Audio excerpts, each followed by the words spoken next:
अस्सलाम वालेकुम। आज हम बना रहे हैं पालक गोश्त। इसके लिए हमने लिया है आधा किलो गोश्त है ये और आधा किलो ही पालक है। 2 चम्मच जो है उसके पिसे हुए धनिया के हैं, आधी चम्मच हल्दी है, 2 चम्मच पिसी हुई मिर्च है, आधी चम्मच पिसा हुआ ज़ीरा है, 1 चम्मच लहसुन अदरक का पेस्ट है और 1 चम्मच नमक है। नमक और मिर्ची को अपने हिसाब से आप कम और ज़्यादा कर सकते हैं। 2 बड़े साइज़ के टमाटर है और 2 दरमियानी साइज़ के प्याज है। गोश्त को थोड़ा सा कलर चेंज चाहिए हमने।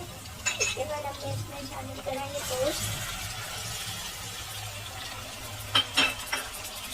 को 1 चम्मच बनाएंगे।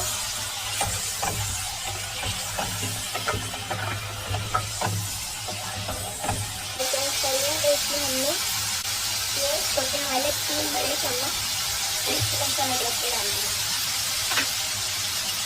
उसके बाद हमने 2 बड़े लाल मिर्च डालने वाला, आधी चम्मच हल्दी का डाला,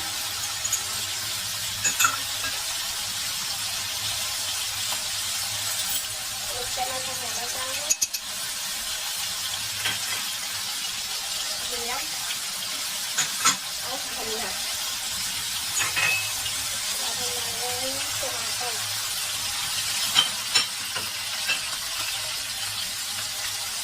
इन सब चीज़ों को 2-4 चम्मच चला के अच्छी तरह भूनेंगे।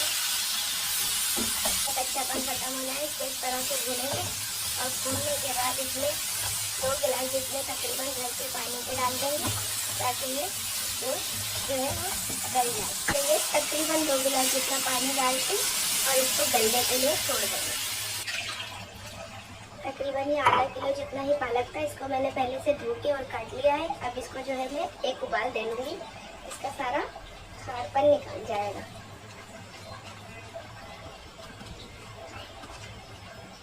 इसको मैं एक उबाल दे लेती हूँ। इसका गोश्त है लेकिन इसमें एक आलू ज़रूर डाला है मैंने। जो बच्चों वाले घर होते हैं उनको अंदाज़ा है इस चीज़ का कि आलू इस कंपलसरी। उसके बाद ये बॉईल किया हुआ पालक डाला और इसको फिर अब हम अच्छे से भून लेंगे। ये हमारा पालक गोश्त देखें बिल्कुल रेडी हो चुका है। इसको हम थोड़ा गार्निश कर लेते हैं।